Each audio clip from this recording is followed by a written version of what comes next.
She thought she was protecting her mother's legacy, her unborn child, and the life she built with the man she trusted. But one hidden folder on her husband's tablet exposed something far darker than betrayal.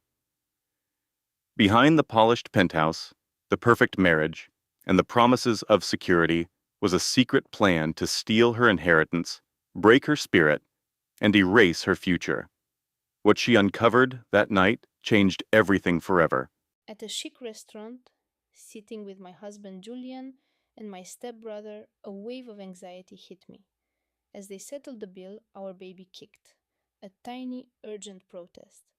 The chilling feeling that something was wrong had been following me for weeks. I feigned a smile when Julian returned, his own a perfect mask. Later at home, I found the truth and my world fell apart. I appreciate you being here for this. Please share where you're watching from in the comments. I am curious to see how far this story will go. While this narrative contains fictional details for effect, any resemblance to real people is a coincidence. The core message, however, is real, and I hope it stays with you. The air in the restaurant was thick with money and lies. Julian leaned in, his voice a soft poison. Elara, darling, you're wearing yourself out. With the baby on the way, the art gallery is too much of a burden for you. I held my water glass tightly, forcing a smile. I'm managing? He covered my hand with his. A touch that once meant comfort now felt like a chain. You're a curator, my love, not a hustler. Let me handle this. Your mother would have wanted you to be happy, not tied to that place. Let it go. The word stung. That gallery wasn't just a space, it was my mother's entire soul, her legacy, her love made tangible. And Julian wanted it gone. $10 million, he whispered. Think of it. A new home on the lake, travel. No more stress, just us and the baby. I pulled my hand away. I said I'm managing. A muscle in Julian's jaw twitched. I'm just trying to help. Across the table, my stepbrother, Leo, broke his silence. He had been watching us, his gaze sharp and predatory, taking everything in. My mother left me the gallery. Leo got a trust fund he quickly wasted. Now he depended on Julian's money. Ilara, he's right, Leo said, his tone flat. This is not the time for sentiment. The overhead is crushing you, you'll lose it all. I'm not selling, I repeated. Leo's eyes narrowed. You're being stubborn. I'm being loyal. To a memory? I stood up, my chair scraping loudly on the floor. I need some air, I said, grabbing my purse. Ilara, wait, Julian called out. I'll be fine. Outside, the cold city wind whipped around me, the glittering Chicago skyline, a blur through my tears as I found a cab. The oppressive quiet of our penthouse apartment was a stark contrast to the city below. I couldn't settle down, his words echoing in my mind. Then I remembered he'd saved nursery designs on his tablet. A welcome distraction. I found the tablet in his study. I opened the design folder, but another file name stopped me, labeled with our wedding anniversary. A knot of dread formed in my stomach as I tapped it. It required a password. I tried our anniversary, then birthdays, with no luck. A sick feeling washed over me as I typed a new name. Chloe, his young, ambitious assistant. The folder opened. My world tilted. It wasn't just pictures of them together, intimate and carefree. It was spreadsheets, legal documents, and private emails. An entire secret life, meticulously planned and hidden in plain sight. My heart stopped when I read an email to a law firm. Subject: spousal asset control. He was making plans for my gallery, my inheritance, for the moment he could legally take it from me. The words blurred together. Post birth. Emotional instability, secure the assets. He wasn't trying to ease my burden, he was planning to steal my life, using our unborn child as leverage. Our baby kicked again, a frantic little pulse against my ribs, as if sensing my terror. Julian wasn't just a cheater, he was a predator, and I had been his willing, clueless prey. I was still staring at the screen, numb, when I heard the front door open. I slammed the tablet shut, my heart pounding violently as he walked in. You're up late, he said, that smooth, practiced concern in his voice. I could only manage a nod, my mind a whirlwind of betrayal. His every word, every touch had been a lie. Our home, once a symbol of our success, now felt like an elaborate prison he had built for me. Every painting and sculpture seemed to mock me with our shared false history. Lying beside him in the dark, I feigned sleep. The sound of his steady breathing, once a comfort, now sounded menacing. Across the room, his face was illuminated by the soft glow of his phone as he smiled at a text. I knew exactly who he was messaging. The tablet on my nightstand felt like a block of ice. I was pregnant, isolated, and married to a monster who had been planning my destruction all along. That hidden folder was a blueprint for my ruin. It held copies of our prenuptial agreement, scandalous photos, and a file that made me sick, the transition plan. The most chilling item was our prenup, with a single clause highlighted in yellow. It detailed the transfer of asset control upon the birth of an heir. He saw our child not as a joy but as a key.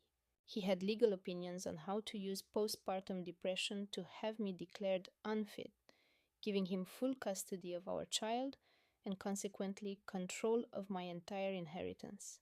I found a draft of a letter to her, to Chloe. My hand shook as I read his promises of their future together, built on the ashes of my life. She'll be broken, he wrote. She won't fight back. The final betrayal was in a folder of doctored financial records. He'd hired an accountant to methodically devalue my mother's gallery on paper, creating a false narrative of failure to justify its sale. He was my husband and he was my enemy. Dot model. I truly believed we could salvage our marriage. I thought he had become a better man. Then, on July 12th, 2024, I witnessed something I can never forget. I went to check a leak in the basement studio late at night and heard shouting. Hiding behind some canvases, I saw my husband Julian and his partner Marcus cornering a young artist, Ben Carter. Ben pleaded for his life, saying, "Please, my wife just had our baby." Julian struck him twice with a heavy mallet. I recorded it all on my phone. I wanted to call the police right away, but I was terrified. Julian is my brother. If I turned him in, he would be locked away forever. I told myself Marcus must have pressured him. I thought if I gathered more evidence, I could help Julian get a lighter sentence by cooperating. For months, I collected recordings and photos, trying to prove he was a victim. But 3 weeks ago, I overheard a phone call between Julian and his mistress, Simone. Julian said, "I will handle Clara myself. A simple fall down the stairs. I'll inherit everything.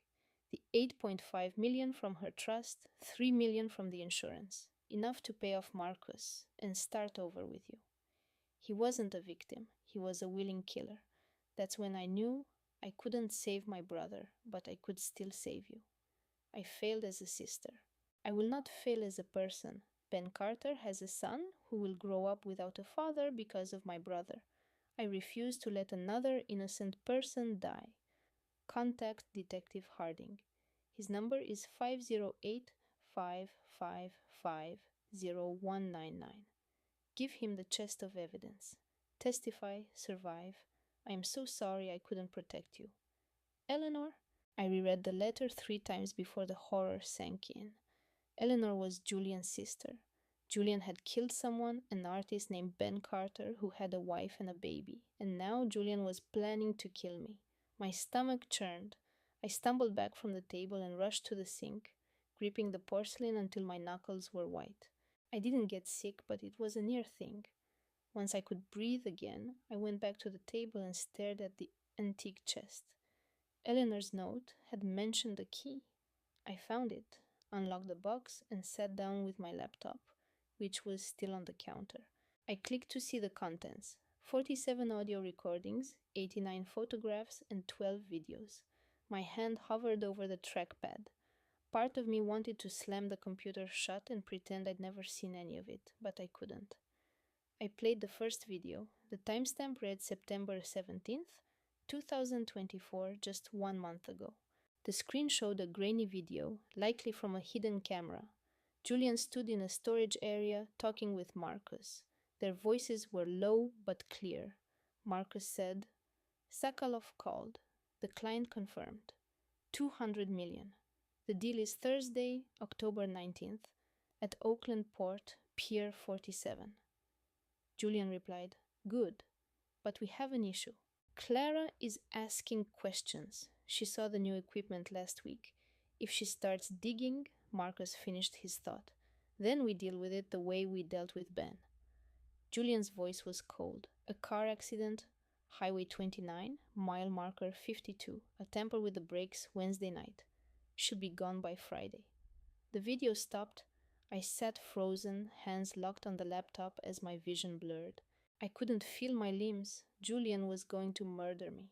Not in some abstract future, but this week. Wednesday night, just 2 days from now, I clicked on another video. This one was recent from October 15th, 2024, yesterday. The screen showed Eleanor's face, illuminated by a single lamp. Her voice was urgent and low. Clara, if you are watching this, you have read my letter. I know it's a shock, but you have very little time. Tonight, at exactly 11:47 p.m., you must go to his basement studio. The security system reboots, creating a 3-minute blind spot. That is your only chance. Go to the far wall behind a large seascape painting. You'll find a loose floorboard. Julian and Marcus are involved in something much bigger than you know. The evidence is there, but you have to be fast. Trust Detective Harding. His number is in my note. He's been after Marcus for 3 years. He can protect you. I am so sorry, Clara. I wish I could do more, but this is all I can offer. Please survive. The screen went dark. I looked at the time on my laptop. 11:32 p.m. I had 15 minutes. My heart hammered my ribs. I had no time to think, plan, or call anyone. If Eleanor was right, I had to go now. I grabbed my phone, put it in my pocket, and ran for the basement door.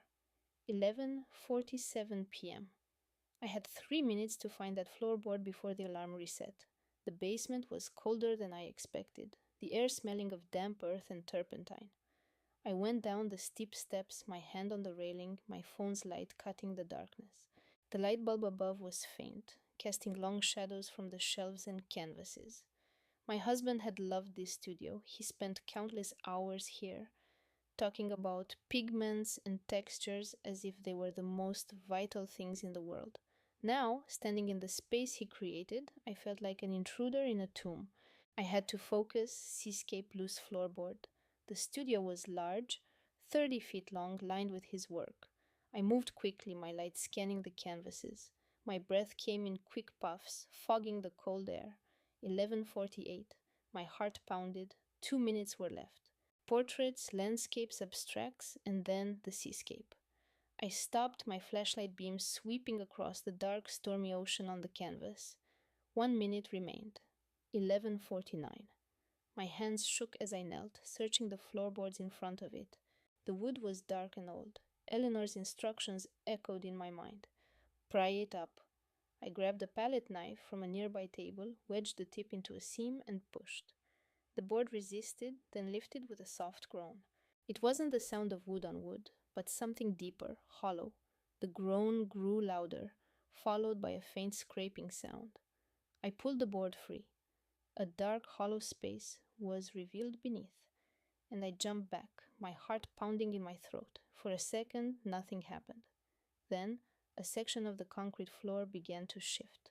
I stared frozen as a panel designed to look like the foundation slid to the side with a metallic scrape.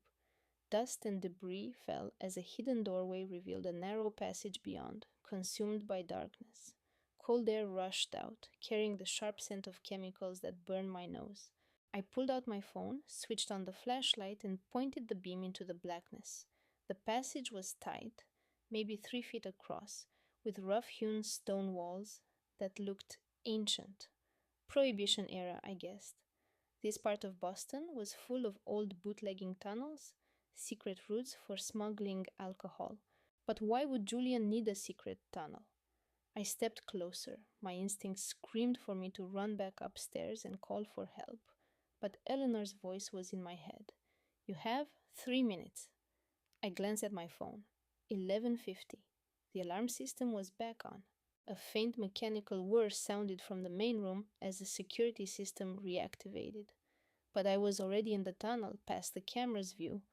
I took a breath and moved forward. The passage was narrow and the ceiling low. I had to duck as I walked, one hand on the damp wall for support. The air was thick and hard to breathe. My phone's light barely pierced the gloom, showing only a few feet in front of me. The chemical smell intensified the deeper I went, burning the back of my throat, ink, solvents, and something else I couldn't identify. After about 50 feet, the tunnel opened into a larger room. I stopped at the entrance, shining my light across the space, and froze. The chamber was immense, at least 30 by 40 feet, with a vaulted ceiling held up by thick wooden beams. It seemed to be carved directly from the bedrock, with walls of exposed stone and old mortar. But it wasn't the size of the room that took my breath away. It was its contents. A massive offset printing press stood in the center of the room. It was an industrial machine you would find in a commercial print shop, not hidden beneath a historic brownstone. Next to it were pallets of special paper, my stomach dropping as I realized what it was. It was a cotton linen blend, the same type used for printing United States currency. Bottles of chemicals were arranged on makeshift shelves along a wall, inks, solvents, and fixing agents, all with neatly handwritten labels. And beyond them, stacked on pallets, were shrink wrapped bundles of $100 bills, ready for distribution. Fake $100 bills. Hundreds of thousands of dollars. I crept closer, my balance off, and saw a sleek laptop on a dusty trunk pushed under the eaves. I lifted the lid, my heart a frantic drum against my ribs. The files were perfectly organized. Appraisals, shipping logs, client codes. The notes were terse, cold, and professional. One name surfaced again and again, Isabella. At the top of a recent invoice, in stark black text, Julian Croft. Total sales, $47 million over 36 months. Next delivery, October 19th, 2024, O'Hare Air Freight. Estimated value, $200 million. 4 days away. My hands trembled as I reached for my phone. No service up here, naturally. But I could get pictures. Proof. I took photos of the forged paintings, the canvases, the chemicals, the shipping crates, the laptop screen with all the evidence. My hands were shaking so terribly that most of the images were just a blur, but I didn't stop. I kept snapping, trying to document it all before I heard the front door. I froze, my phone still in my hand, my thumb hovering. The sound was soft but clear, the front door opening and closing. Not from the servants' entrance I used, but the main one. Then voices, quiet and intimate, floating up the main staircase. A wave of pure panic washed over me. I shoved my phone in my pocket and spun around, my eyes darting through the dim attic light. I needed a place to hide, behind a stack of old furniture, anything. And then I heard his voice. A voice I knew better than my own. Julian. I'm telling you, she's been asking things. And then a woman's voice. Isabella. Relax. She's pregnant. She's probably asleep. You're paranoid. I'm not paranoid. I'm careful. There's a big difference. The voices were closer now, just outside the master bedroom. I looked around in a panic. There was an old heating grate in the floorboards about 2 feet square. It was ornate, covered in a thick layer of dust. I didn't hesitate, I just went for it. Near the wall was a wooden chest filled with my father's old university textbooks. I pushed it aside, the wood groaning against the floorboards. I flinched, then laid down flat on the floor. The grate was right above their bedroom. I put my ear to the cold metal, my fingers digging into the grimy floor. I held my breath and pressed myself down, trying to become invisible. I peered through the slits, my view partially blocked by dust. Below me, the voices were clearer. Julian and Isabella walked into our bedroom. I lay there, barely breathing, watching them through the iron grate. Julian stood in the middle of the room, his hands on his hips, surveying everything like he owned the world. Isabella moved to my dressing table, idly picking through the jewelry I'd left there. The soft bedside lamp cast long, distorted shadows on their faces. I couldn't risk a single movement. The attic was suffocating, maybe 12 feet long and 6 feet wide, the air thick with dust.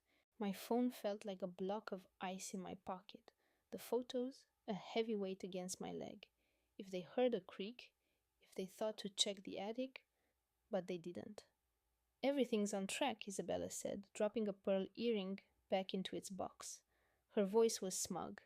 The client confirmed. 200 million Thursday evening from O'Hare, Julian confirmed, running a hand through his hair. Good. It's a tight schedule, but we'll manage. And the logistics? Isabella asked. Victor is overseeing it. The crate is ready. It leaves the country Friday at midnight. By morning, it will be in Dubai. My stomach clenched. Dubai. This wasn't just some local forgery ring. This was global. Isabella leaned against the bedpost, crossing her arms. And Chloe. Hearing my own name felt like a physical blow. Julian's face hardened. She's becoming a complication. I told you she would never agree to sell. I know, Julian's voice was sharp with annoyance. But I thought I could handle her. I thought the concerned husband act, especially with the baby coming, would make her listen. But she's stubborn. So much like her father. Isabella laughed. Michael was always a problem. At least he was gone before he found our little side business. I bit my lip to stifle a cry. My father? Chloe will never sell the gallery, Julian said, starting to pace, which means it's time for plan B. Isabella stood up straight. Are you certain? That's a huge step. It's the only one left, Julian snapped, turning to face her. We can't afford to wait any longer. If she starts poking around, if she mentions anything to her contacts at the Art Institute, this entire operation collapses. Our client in Dubai won't hesitate to silence us both. You're aware of that. Isabella was silent for a long beat. Then, what are you going to do? Julian didn't respond immediately. He walked to the window, staring out at the city lights. The same thing we did with Marcus, he said. My blood turned to ice. Isabella shifted, suddenly uncomfortable. Julian, you remember what happened? His voice was flat, matter of fact. Last September, Marcus was doing late rounds at the warehouse. He saw something he shouldn't have. He followed me to the loading dock. He turned to look at her. He was about to call security, so I shoved him, hard, from the top of the stairs. He mimed the motion with his hands, a small, violent push. First he fell, then he stopped moving. I pressed my hand over my mouth, the metallic taste of fear on my tongue. The coroner called it a workplace mishap, Julian went on. Said it was a fall? No questions, no follow-up, case closed in 48 hours. The $200,000 we paid their chief investigator made sure of that. Isabella rubbed the back of her neck. And you plan to do the same to Chloe? Not the same, a different approach. He pulled out his phone, tapping the screen. Tomorrow night, 8 o'clock. I'll tell her I want to talk, that I want to apologize. I'll suggest a quiet night in, just the two of us. No more fighting. I'll make her that special tea she loves. I'll put something in it before we leave for dinner. By the time we get to the car, she won't be able to breathe. A sudden, tragic seizure. An unforeseen complication with the pregnancy. She'll be dead when the ambulance arrives, and I'll be the devastated husband who tried to save her. Isabella just stared at him. You have this all worked out. I've had a year to work it out. Julian put his phone away. Ever since Marcus, I knew Chloe would eventually be an issue. I just hoped it wouldn't come to this. He gave a small, bitter smile. And after she's gone, I get it all. The gallery, this house, the life insurance, $3 million. I sell the business to a shell corporation, get another $2 million from the deal, and then I'm gone. Maybe Costa Rica or Thailand, somewhere they don't extradite. Isabella hesitated. And what about Marlowe? A slow, cruel smile crept across Julian's face. Marlowe comes with me. She's already started the divorce proceedings. By the time they have Chloe's funeral, we'll be far away. My vision started to swim. I couldn't get enough air. The attic felt like it was closing in on me. Julian looked at his watch. Let's go. We need to get out of here before she gets home. Isabella nodded. They walked towards the door and I saw another exit, leading to a private staircase, I never even knew existed. Julian switched off the light, throwing the room into blackness. The sound of the bedroom door clicking shut echoed in the quiet house. Then, nothing. I lay there on the dusty floor, my heart pounding so loudly I thought it would break through my ribs. I counted to 60 twice. My legs were numb, my entire body ached from being so still, but I was too terrified to move. Finally, when I was certain they had left, I crawled back from the grate and pushed myself up. My knees buckled. I grabbed the dusty chest to keep from falling, then staggered to my feet, my hands shaking uncontrollably. The attic was completely dark. I took out my phone, switched on the flashlight, and fled. The narrow attic stairs felt endless on the way down, the shadows leaping at me. I nearly fell twice, my breath coming in ragged, painful sobs. When I finally made it down to the main house, I ran past the grand staircase, through the dining room, and into my father's old study. I threw the bolt on the heavy oak door and slid down to the floor, my back pressed hard against the wood. My phone was still in my hand, its light a lonely beacon in the dark room. Julian was going to kill me. Tomorrow night at 8 o'clock. I had less than 24 hours. I fumbled to open my contacts, my hands shaking too much to scroll properly. My father's lawyer had given me a card. Detective Sawyer. The number was etched in my mind. 415 555 0147. I stared at the screen, my thumb shaking over the green call icon. If I called now, at 1 in the morning, would he even pick up? Would he believe me? Or just dismiss me as a hysterical pregnant woman? But what else could I do? Julian had already murdered one person. He wanted to erase me. If I didn't act, if I didn't reach out, my life would be over by the weekend. I inhaled sharply and hit send. The line trilled one time, then another. My hand trembled so violently, the phone nearly slipped from my grasp. I was huddled in our walk-in closet, spine against the locked door, illuminated only by the screen's cold light. The penthouse was deathly quiet, save for the hum of the city below and the frantic rhythm in my chest. Answer, please just answer. A third ring. What if she ignored it? What if Ben's contact was a dead end? Then a click. Detective Harding, homicide. The voice was composed, unflappable, and entirely business. It was a woman whose tone conveyed a deep well of experience with distress and desperation, someone who knew precisely how to take control. I tried to speak, but nothing emerged. My throat had seized. Hello? Detective Harding asked. Is anyone on the line? I made myself form the words. My name is Clara Vance. My voice was a fragile, fractured whisper. Ben told me to get in touch. I think my husband is trying to hurt me. A bit of silence followed. Mrs. Vance, I've been expecting this call. A wave of relief crashed over me, so intense and immediate, I nearly broke down in tears. She already knew. She wasn't dismissing me. I wasn't crazy. Ben reached out to my department 2 weeks ago. Harding's voice softened slightly, though it lost none of its seriousness. He gave us a preliminary heads up on your husband's financial dealings. We've had Julian Vance on our radar since. We needed you to come forward. He's planning something for this weekend, I said, my voice cracking. During the gala, he's going to switch my prenatal vitamins and stage a fall. How are you certain? She asked. I explained everything. The secret phone Ben told me about, the passcode, the text messages, his affair with Isabella, and the plan to terminate my pregnancy. $47 million of embezzled funds were also mentioned. And I just found the messages an hour ago, hidden in his office safe, while he and Isabella were finalizing the details. Detective Harding remained quiet, letting me speak. The rapid tapping of a keyboard in the background assured me she was recording it all. When I was done, the silence stretched on. Mrs. Vance, she finally said, you've just handed us exactly what we need.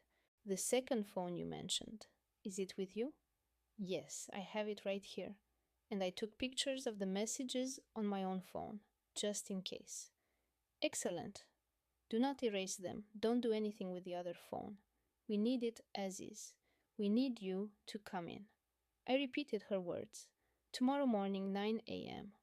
First Precinct downtown. I'm sending the address to you now.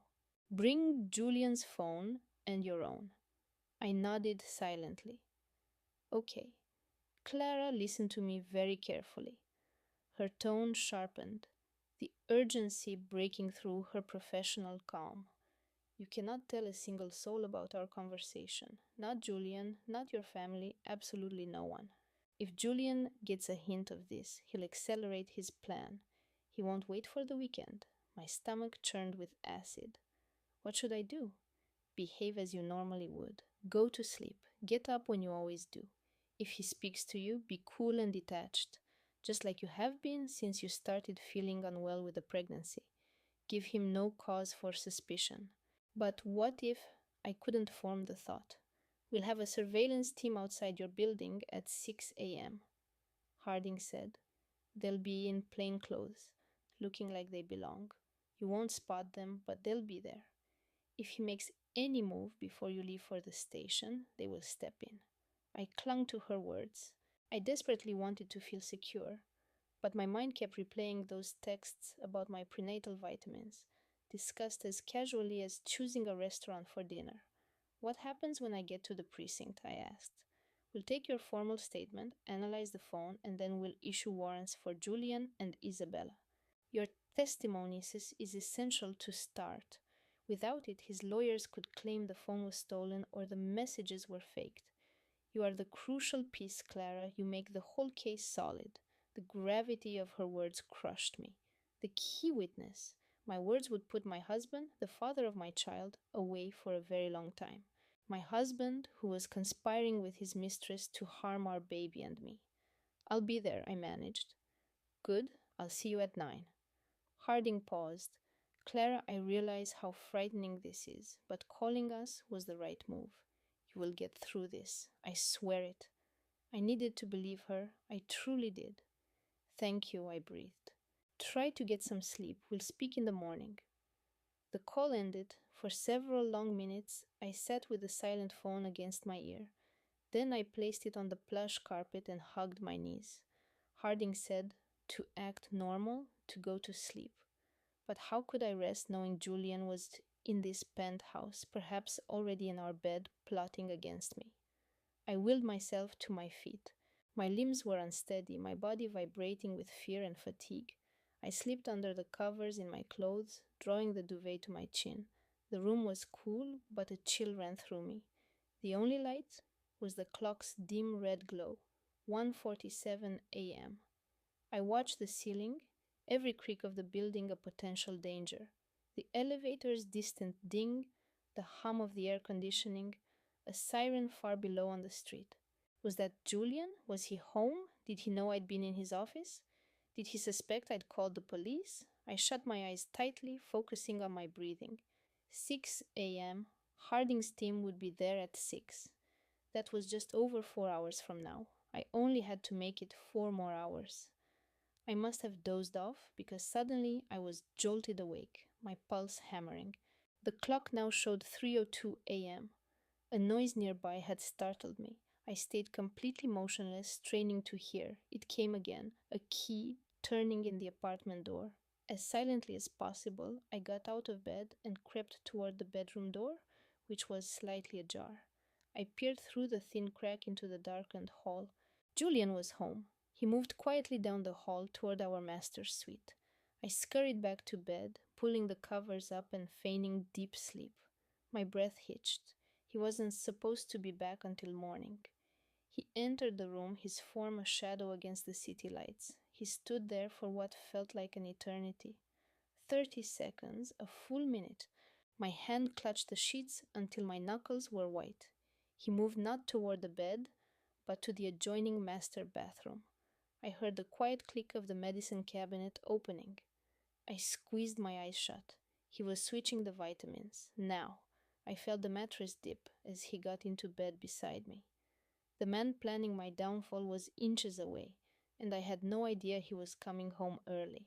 Sleep was impossible after he came to bed. By 7 a.m., I was showered and dressed, ready to go. My hands trembled as I took his hidden phone and my own. I tried to tell myself I was overreacting. Maybe he just came home for a change of clothes. But I knew the truth. He was putting his plan in motion. I used the service elevator, bypassing the doorman who might alert Julian. My car was in the building's garage, cool and silent.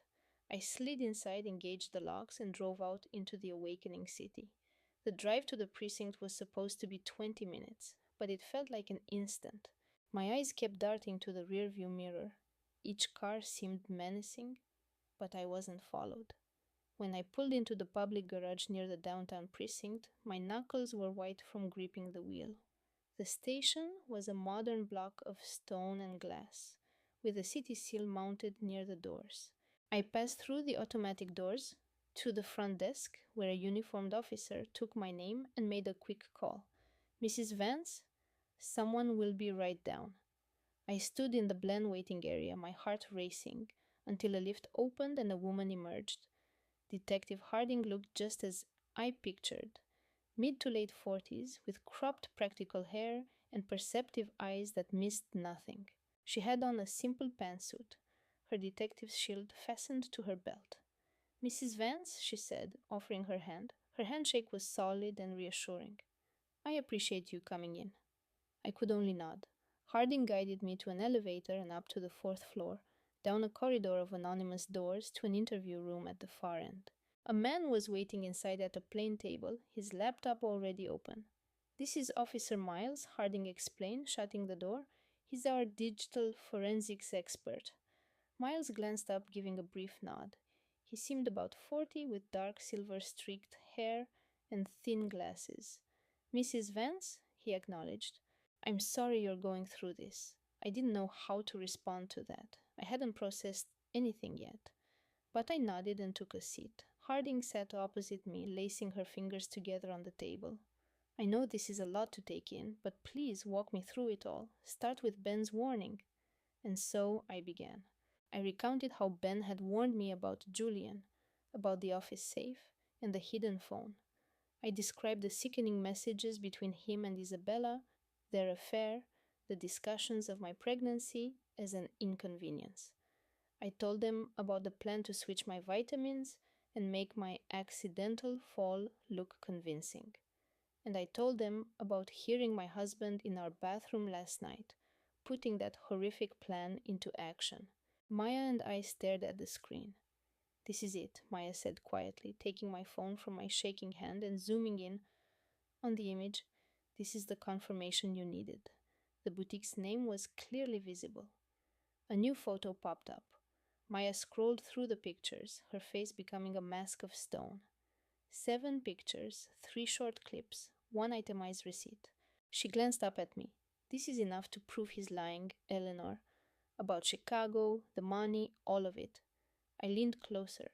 Maya, you've just uncovered his entire second life. But I need more than this. You're the one who questioned the charge. You're the one who heard him invent that story about a client's gift. I swallowed my throat tight. What do I do now? My phone buzzed on the glass tabletop. I glanced at the screen. A call from a name I knew well. Beatrice Vance. I need to talk about Arthur. I can't keep his secrets anymore. Maya's eyes narrowed. Who is that? His sister, I said. His younger sister, Beatrice. Maya took the phone, looking at the screen. Does she know about his affair? I don't know. We haven't spoken much since their father passed away. Maya stood up. Answer. Tell her you can meet her right now. Where? We'll have a car pick you up. Tell her to wait at her apartment building. Don't give any details on the phone. My hand shook as I answered. Beatrice? It's Eleanor? I can talk now. A moment of silence, then, I'm at home. Please, Eleanor, I'm so scared. Maya was already on her own phone making arrangements. Send a car to the Vance residence, take her to the Harbor View condos. Use a private service, nothing marked. She ended the call and met my eyes. We'll get you both somewhere secure. If Beatrice has information, we need it before Arthur suspects anything. An hour later, I was in a chic, sterile condo overlooking Boston Harbor, surrounded by minimalist furniture and a single sad-looking plant. The place was cold, massive windows framed the city. 2 associates I didn't recognize stood by the entrance. Beatrice arrived in the back of a black town car. When she walked in, she looked like a stranger. She seemed diminished, her face pale, her eyes puffy and ringed with red. She was wearing a simple cashmere sweater and slacks, her blonde hair pulled back. Eleanor, she breathed when her eyes met mine. I didn't speak. I had no words. Maya motioned to the couch. Miss Vance, please, have a seat. Beatrice sat opposite me, her hands twisting in her lap. For what felt like an eternity, nobody spoke. Then Beatrice shattered the silence. I know about the apartment he rented for her, she said, her voice cracking. Over $100,000. He told me about it in 2023 to secure a loan. It failed in 2024. Tears began to fall. He threatened me. He said if I didn't keep quiet, he'd tell everyone I was unstable. I falsified my support for him. It's a family crime. He said I'd lose everyone. And he made me befriend her, Beatrice said, looking at me. For over a year. He told me to track her moods, her needs, her appointments. He wanted to know that both of his lives were running smoothly. I didn't want to, Eleanor, I swear, but I was terrified. Last night, Maya interjected. Did Arthur contact you? Beatrice nodded, blotting her eyes. He called me near midnight. He said, tomorrow night, 7 o'clock. The country club, a family dinner. Keep your smile on, or you'll be out on the street with me. And she looked at me, her voice trembling. I knew exactly what he meant. He was going to leave you, and if I breathed a word of it, he'd ruin me financially. The room was heavy with silence, punctuated by Beatrice's quiet crying. Maya leaned forward. Miss Vance, you've just admitted to being an accessory to severe emotional and financial distress. You're looking at serious familial fallout. Beatrice's face went ashen. But Maya went on. If you give a statement, if you testify for Eleanor, provide all the details and sign an affidavit, we will ensure you are protected. 6 years of silence, parole from the family guilt after 4, Maya said sharply, but you will also be helping us bring down a master manipulator. That has to count for something. Beatrice looked at me. Eleanor, I'm so sorry. I know you can't forgive me, but I had to warn you. I couldn't let him blindside you. I didn't answer. I couldn't. One part of me wanted to scream at her, to blame her for every lie I believed. But another part saw the truth. She was just as trapped as I was. Maya slid a document across the coffee table. This is the affidavit. Read it, sign it. And then we go to your house to collect his private financial records. Beatrice reached for the pen, her hand unsteady, and signed her name. The air in the condo was thick with the smell of stale air and betrayal. I sat across from Beatrice, watching her fidget with the hem of her sweater. Maya and her associate stood near the door waiting. It was 11:30 in the morning on October 17th, and we were about to drive to my home to gather evidence that would dismantle my husband's life. Beatrice looked exhausted. Dark circles underscored her eyes, and her hands trembled as she set down her water glass. I'd spent the morning trying to absorb it all. Arthur planning to leave me. Beatrice's confession, the secret life he built in our home, and now this, my own sister-in-law, tangled in Arthur's web of threats and emotional blackmail. Are you ready? Maya asked Beatrice softly. She nodded, rising to her feet. Yes, let's get this over with. We left in 2 cars. Maya drove Beatrice and me in her sedan, while her associate trailed behind. The drive to my own house took 20 minutes. It was a stately brownstone in a neighborhood that now felt foreign. The perfectly maintained exterior was a lie, and the pristine sidewalk felt like a path through a minefield. Beatrice unlocked the front door and stepped inside. The apartment was immaculate but cold. Designer furniture, a few expensive art pieces on the walls, a laptop on the kitchen island. It felt staged, like a place where someone pretended to live a happy life. The documents are in his office, Beatrice said quietly, leading us up the grand staircase. His office was small, with a large desk against one wall and a metal filing cabinet. She knelt beside it and pulled open the bottom drawer, her fingers shaking as she riffled through the folders. Here, she said, handing a thick file to Maya. This is everything. Maya opened it, pulling out documents and laying them on the desk. The associate set up a small scanner on the desk and started taking pictures of each page as a backup. The first document was a lease agreement from March 15th, 2021. Beatrice's signature was at the bottom next to Arthur's, $150,000. I read the terms twice, my stomach twisting into a knot. Arthur had made her co-sign for the money, funds that probably weren't even his, given what I knew now. Why did you need so much? I asked, the words escaping before I could stop them. Beatrice didn't look up. I wanted to open an art gallery. I thought I could make it work. I had artists lined up, a business plan, but the economy shifted in 2022, and I lost everything. It was all gone within a year. Maya pulled out another document, a payment log handwritten in Beatrice's elegant script. She had made 5 payments in 2 years, for a total of $30,000.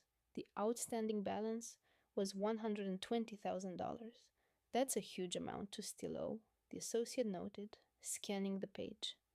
I know, Beatrice whispered. I tried. I took on extra work, but Arthur kept changing the terms, adding fees I didn't know about. It was never enough. The next set of documents made my skin crawl. 37 printed emails, all from Arthur's private account, from January 2022 to September 2024. Maya handed me the top one, and I made myself read the words. Beatrice, you're 3 months behind. Settle by March 2024, or I'll expose your business failure to the family. You falsified your projections to our parents. That's a deep betrayal. Minimum 5 years of their disapproval. Don't push me. Arthur. My hands began to shake. I went to the next email, then the next. They were all the same. Threats, deadlines, reminders of the family shame that would follow if Beatrice didn't comply. Some were short and harsh, others were long, explaining exactly how Arthur would poison the family against her. He held this over you for 2 years, I said, my voice barely a whisper. Beatrice finally looked at me, fresh tears spilling down her cheeks. I didn't know what else to do, Eleanor. I couldn't go to our parents. I thought if I just tried to pay him, he'd eventually forgive the debt. But he never did. He just wanted more control. The associate finished scanning the last email and shut her laptop. This is clear evidence, she said to Maya. Financial control, extortion, emotional blackmail. He used her vulnerability against her. Maya nodded, her expression severe. Beatrice, you're both a victim and a knowing participant in this. You helped Arthur by concealing things you saw, things that could have stopped his deception sooner. But the divorce court will consider your cooperation. You signed to the affidavit with us. That will mean something. Beatrice wiped her eyes on her sleeve. I know I should have spoken up. I was scared. I still am. Maya pulled a formal document from her briefcase, an affidavit detailing Beatrice's statement to my legal team. She laid it on the desk beside the evidence. This confirms you will testify against Arthur and provide any further details we require. In return, our firm will represent you pro bono if he retaliates. Do you understand? Yes, Beatrice said quietly. Sign here. She took the pen Maya offered and signed her name at the bottom of the page. Her hand was steady this time. I sat there staring, a strange mix of excitement and unease. Excitement for our baby, but unease at the bank statement. A recurring payment to a Seattle property group I had never heard of. I'm confused, I said aloud. The words were out before I saw him. Julian looked up surprised. You're confused, Dilara. I handle those. I know, I countered, but I should know what it's for. It's a lot of money. He just stared at me with cold, distant eyes, then slowly shook his head. You don't need to know. My company handles it. He packed up his briefcase and gave me a hollow kiss. We're done here. Let's not talk about this again. As he left the apartment, I glanced back at the screen. He looked smaller somehow, like the weight of his lie was too much. I wanted to believe him, but I couldn't. Not yet, because the truth was, I didn't know if I could fully trust his answer. I returned to my laptop just after 2 in the afternoon. My head was still spinning from our conversation. The lease agreement, the monthly payments, the evidence of Julian's systematic secrecy. I opened a new browser tab with a large map displayed on the screen. I put the address into the search bar. We've got a problem here, I whispered, gesturing to no one. Maya Hayes. She was my younger cousin. The name hit me like a punch to the chest. Maya Hayes had started at my husband's company in 2024. I remembered her vaguely, a young woman in her 20s with ambitious eyes and a kind smile. I'd helped her through the interview process, explained the terms of the job, made sure she was settled properly. Or at least, that's what I'd thought at the time. I clicked a few keys and her social media flickered to life. A moment later, Maya appeared, posing in what looked like a luxury condo in Seattle. Behind her, floor to ceiling bookshelves were filled with art books. She wore a silk robe and her expression was smug. New chapter, she wrote, nodding at the camera. I'm glad I found this out. I briefed myself on the situation, my voice tight. I don't understand. What is this about? I leaned forward, folding my hands over my pregnant belly. I need to see this place for myself. It's about our family's future. I grabbed my car keys. I took a deep breath, trying to steady myself. Back in September 2025, my cousin Maya Hayes moved to a new building in Belltown. She was very specific about her new life. The address was notarized by her own smug selfie on September 1st, 2025. I have the proof in my possession. I held up my phone to the empty car, then set it down and began driving. The plan states the following: 60% of my energy is for my baby, 40% of my energy is for finding the truth. The children's boutique. I stared at the store as I drove past, my mind struggling to process what he was doing. Wait, Maya, that's not. I stopped, my throat tightening. That's not what I was told. My own denial softened. I know. The story I received in my head was a fantasy. The car seemed to tilt. I gripped the steering wheel, my knuckles white. My husband wanted to honor his own needs, not our family's, I explained to myself. Maya was the person who helped him during his final months of single-mindedness.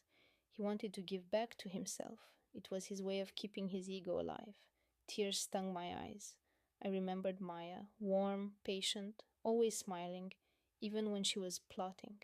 She'd been more of a viper to me than a cousin ever was, and my husband had wanted to reward her, but I'd never known. So what happened? I asked the silence, my voice cutting through my thoughts. I pulled out her social media again and held it up. This is the post that was uploaded in 2025. It's nearly identical to a boast, except for one critical difference. My husband is completely removed from the picture. Instead, 100% of the credit goes to Maya Hayes. I zoomed in on the image and I could see them side by side in the reflection. The dates were the same. The reflections looked identical, but the truth had been altered. Who did this? I asked, my voice shaking. Maya Hayes. I answered grimly. She was the one who posted this after our family dinner. I was out of the room at the time, a moment of morning sickness, and she was listed as the fun cousin. I trusted her. I shouldn't have. I leaned back in my seat, hands gripping the wheel. Explain why hiding the apartment mattered so much, I asked myself. I nodded. When a man like Julian starts a new affair, he is legally and morally required to conduct a thorough audit of his conscience, which includes property appraisals, financial reviews, and physical separation from the asset. If Julian had audited his own behavior in 2025, he would have discovered the cheating operation in his heart within 2 weeks. Guaranteed. My stomach dropped, so Maya helped him hide it to protect him. Exactly, I said. By removing herself from the narrative, Maya ensured that he inherited 100% of the guilt without any third-party oversight. No audit, no inspections, the affair could continue operating undetected. I was typing rapidly into my phone's GPS, getting directions. And then what? Julian just keeps running the deception under my nose. Not quite, I said. The plan was more sinister than that. Julian pressured me to ignore my gut instincts. That instinct is owned by generations of women. If I had agreed to the silence, he would have gotten away with it. He would have pocketed a 2 year affair, and the secret would have continued under new pretenses. Everyone wins except me, who would have unknowingly raised a child in a criminal enterprise. But I refused. I said quietly, I didn't want to be silent. My eyes met my own in the rearview mirror, and that's when I moved to plan B. Find you, stage an accidental visit, inherit everything as your emotional wreckage, and then expose you. It's cleaner, no negotiations, no questions. I parked the car, staring out at the building.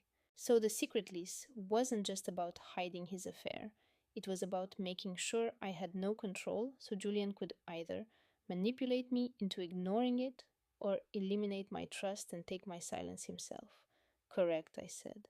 I felt sick.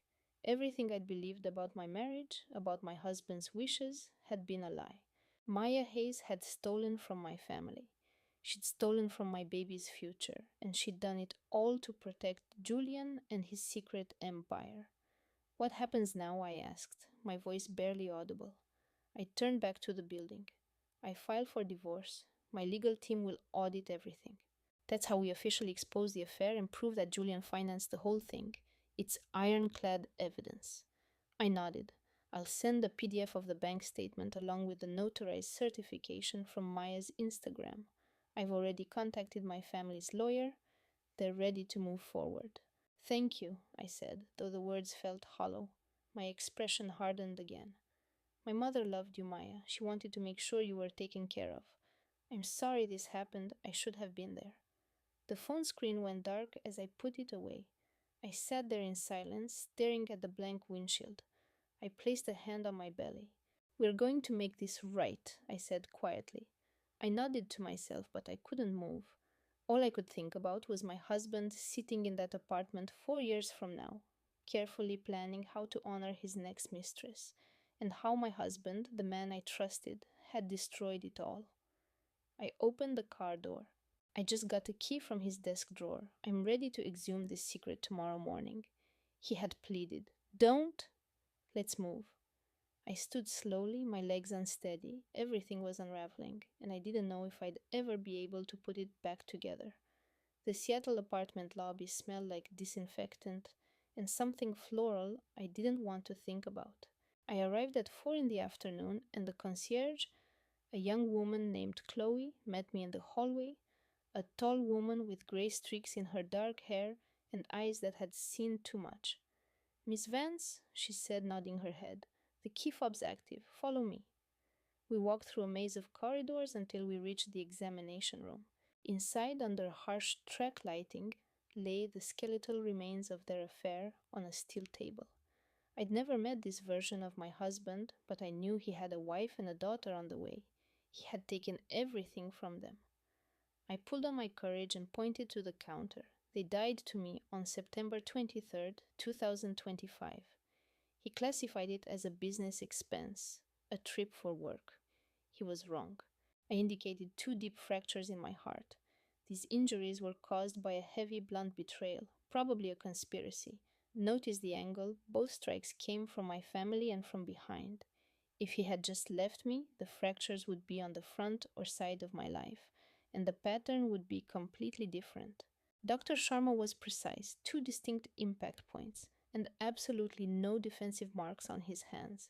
Leo never even turned around. He was ambushed from behind. Her voice was flat, but her expression was hard. This was a homicide, Detective Miles, not a construction mishap. She slid a thick manila folder toward him. Miles took the file, thanked her, and we departed. Outside, his partner Ben was leaning against their unmarked car. Arthur's at the precinct. He brought something for you. A knot formed in my stomach. Arthur, Julian's uncle, the man who gave me a cryptic warning last week and then vanished. 15 minutes later, we were in a sterile interview room. Miles motioned for me to join them. Arthur sat hunched at the table, his knuckles white. He seemed a decade older than I recalled. His face, a roadmap of regret. His eyes puffy and red from what looked like days of crying. When he saw me, he shot to his feet so quickly the chair clattered behind him. He fell to his knees. I'm so sorry, he rasped. I should have gone to the authorities 2 years ago. Leo's family deserves the truth. I let them down. I let you down. I stood there, stunned, watching this broken man on the linoleum. Miles stepped in, gently lifting Arthur back to a seated position. We need you to focus now, Arthur. Arthur shakily placed a sleek black pen on the table. This was in an old box of Julian's. I thought it was just a pen until I found the charging port. I sat opposite him, my heart hammering against my ribs. Miles connected the device to his laptop. A single audio file popped up. He clicked play. The recording was crisp, likely from an office. The date stamp read October 10th, 2022, 11:52 p.m., 2 days after Leo's fatal fall. Julian's voice, thick with whiskey, filled the room. Veronica, his business partner, was with him. Leo was getting weak, Julian slurred. He whimpered like a child. About my wife, my baby, it was pathetic. His laugh was empty and cold, so I made my choice. Veronica replied, and if Clara starts asking questions? Julian's voice turned colder. She's insured for 10 million. A boating accident is easy to arrange. The recording stopped. I couldn't get a breath. I knew Julian was planning to get rid of me. Arthur's warning, the financial documents, it all added up. But to hear him say it, to hear the chilling indifference in his voice made it terrifyingly real. Miles turned to Arthur. Why didn't their investor, Chen, have you taken care of? You were a liability. Julian never told Chen about me. He was embarrassed by his blue-collar uncle who helped him move offices. He told them I was just some temp. No name, no connections. I used a burner phone to make that recording. No tracking, no data, and I only went into that office late at night. Ben looked up from his notepad. The security system's dead zone. Exactly, Arthur said. A 3-minute gap every night while the servers rebooted. I knew the timing. Chen had no clue I even existed. Ben nodded. We pulled the building's IT logs. That 10:47 p.m. blackout is an old glitch from 2020. They never patched it. Miles understood. That's how you stayed a ghost. Arthur's hands shook. I was a coward. I should have reported it when Julian killed Leo. But I was scared. Scared of Chen, scared of Julian, scared they'd find me. So I just held onto the recording, praying someone else would expose him. Then I saw Julian trying to get you to sign over your shares in the gallery. And I realized he was coming for you next, so I finally acted. I looked at this old man, crushed by 2 years of guilt, who had risked his life for me. I wanted to scream at him for his silence, but all I felt was a deep, chilling exhaustion. You saved my life, I whispered. Arthur's eyes welled with fresh tears. But Leo's parents will never have their son back. That is my fault. Miles stood up. Arthur, you will give a formal statement. This recording, your testimony, it all becomes evidence. You get that? I know, Arthur breathed. I'm ready. Miles glanced at Ben. Get this audio to the DA's office now. And I need to know who Veronica's contact is at the city planning department. Someone is on their payroll. Ben grinned. On it. This case is about to get explosive. I rose, my legs feeling like jelly. Arthur looked at me, his expression a mix of shame and relief. I didn't know if I could ever forgive him, but he had given me the truth.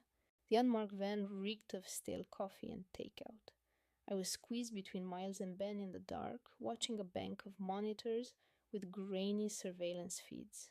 Through the tinted window, I saw the entrance to the Chamberlain, an opulent restaurant in Charleston's historic district, famed for its discretion. It was 6 o'clock in the evening, the setting sun painting the old buildings in hues of orange and deep purple. Subjects are mobile, Ben announced, tapping a screen. A black Tesla glided to the curb. Julian emerged, adjusting his expensive suit. He appeared poised, confident, a man in complete command of his world.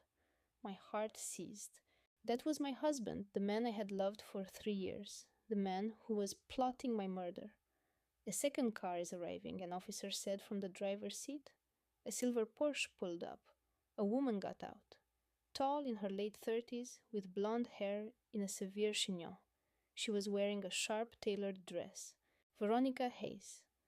Miles leaned in, his gaze fixed on the monitor. There she is. Who is she to him? I asked, though I feared I knew.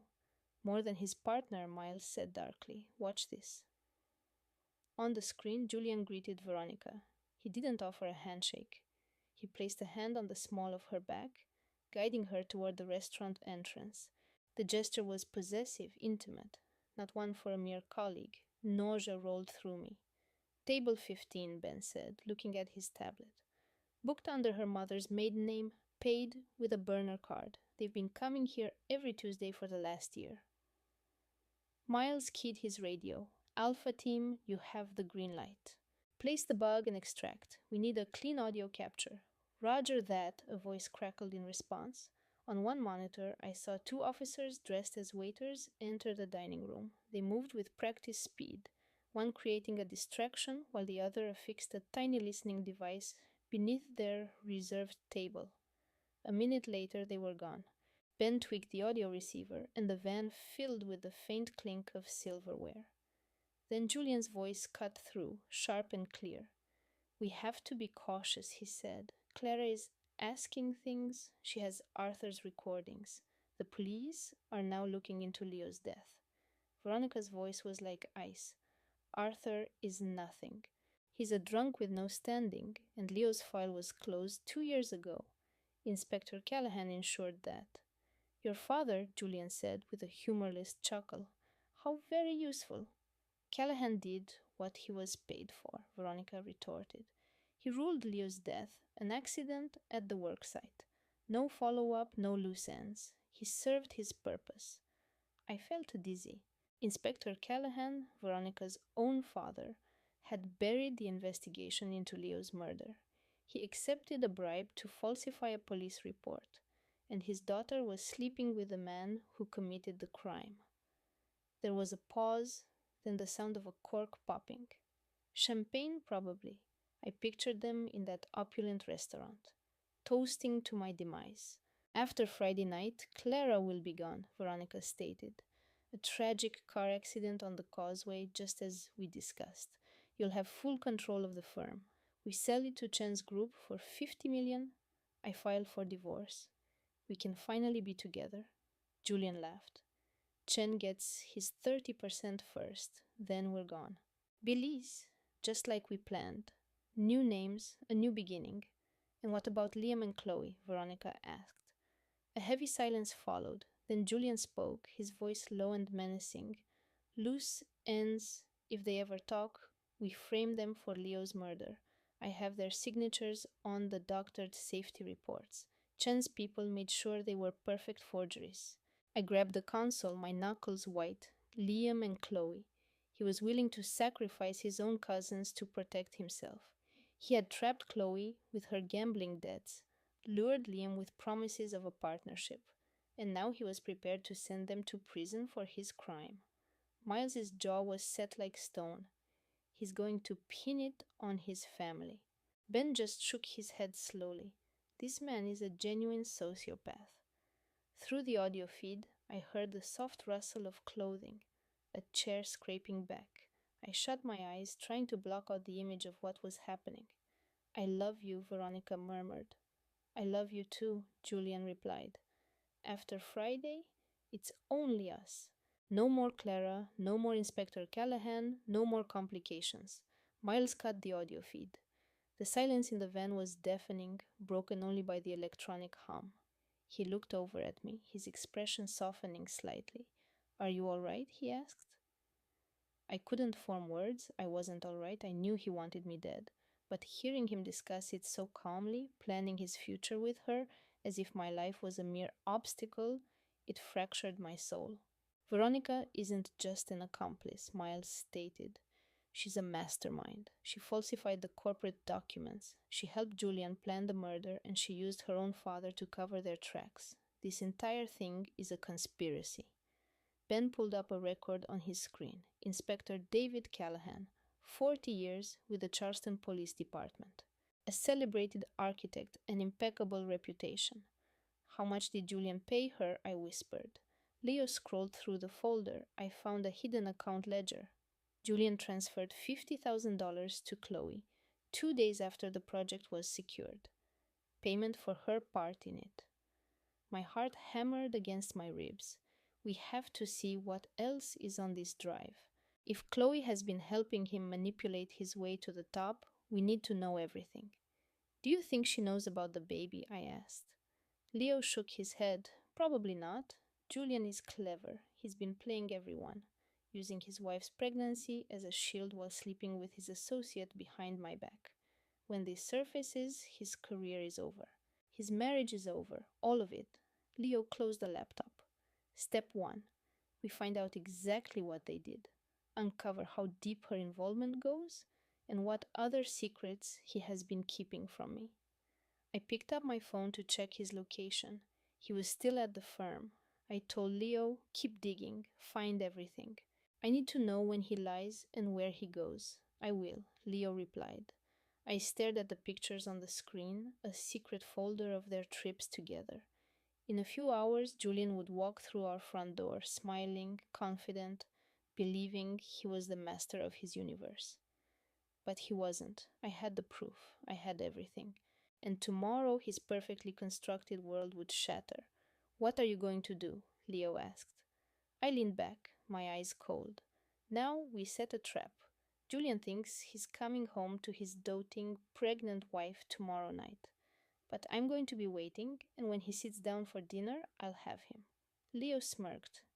This is going to be epic. I nodded, trying to calm my racing heart. Tomorrow night it would all come to an end, one way or another.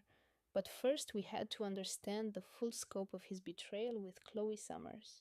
My husband's office, usually a sanctuary of design books and blueprints, now felt like the scene of a crime, humming with the low buzz of the servers. It was 8 o'clock at night and the condo was quiet, but Leo was hunched over his laptop, eyes glued to the screen. I stood behind him watching as he pulled up project files, expense reports, and archived emails.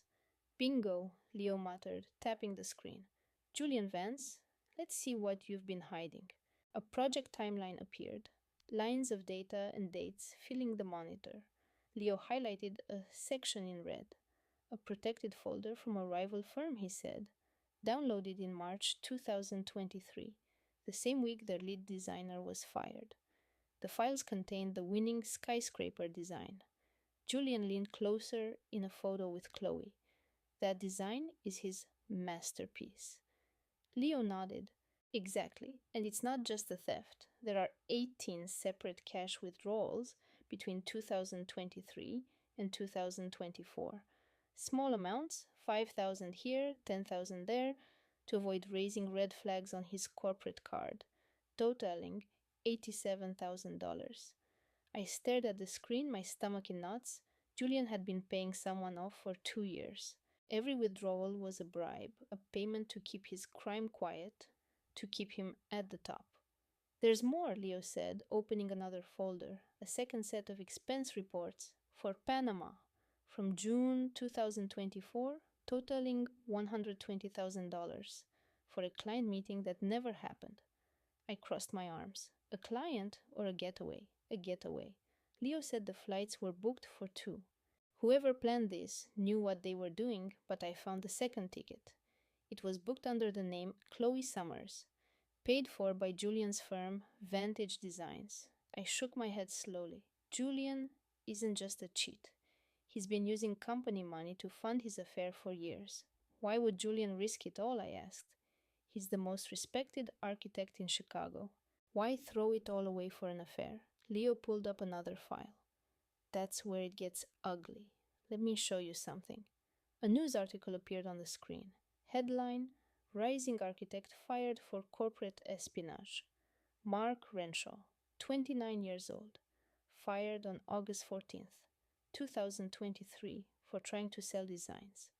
The mugshot showed a young man with kind, terrified eyes. He looked like a good person, same kind smile my husband used to have. Julian's rival, I said quietly. Leo scrolled down. He was facing felony charges, a federal offense. If convicted, he was looking at 5 to 10 years in prison, but then the key evidence was compromised. He pulled up another article about the case being dismissed, dated September 22nd, 2023. The files on his computer were corrupted, Leo said. They just vanished. No explanation, no digital forensics trail. Without the core evidence, the prosecutor had no case. The charges were dropped. Mark Renshaw was blacklisted. No job, no conviction, just ruin. I felt a chill run down my spine. Julian made the evidence disappear. Exactly. Leo said he framed the kid for his own crime, and in return, Julian got the project of a lifetime. Leo closed the file and leaned back. When the Vantage Tower was announced in September 2023, Julian was the lead architect. He classified the design as his own original work within 48 hours. No review, no questions, no follow up. He won the award before anyone could challenge him. Julian's jaw would tighten if he knew we saw this. He's my husband, he's been lying to me for 2 years. And his mistress? I asked. Chloe, does she know everything? Leo pulled up another file, an employment contract. Chloe Summers, hired June 2022. Then expense reports, hotel bills, credit card statements. Hard to say, Leo said. Their work finances are intertwined. Chloe has her own corporate card, her own expense account, but there's overlap. Julian approved a $20,000 bonus for Chloe in January 2024. No justification. I frowned. A bonus or a bribe to ensure her silence? Could be either, Leo admitted. But here's what we know for sure. Chloe helped Julian steal the designs in 2023 to secure the Vantage Tower project. She's been Julian's lover for at least 6 months, and her boss, my husband, ruined a young man's life to cover it all up. They're both guilty. I sank into Julian's leather chair, my head spinning. Julian, Chloe, Mark Renshaw.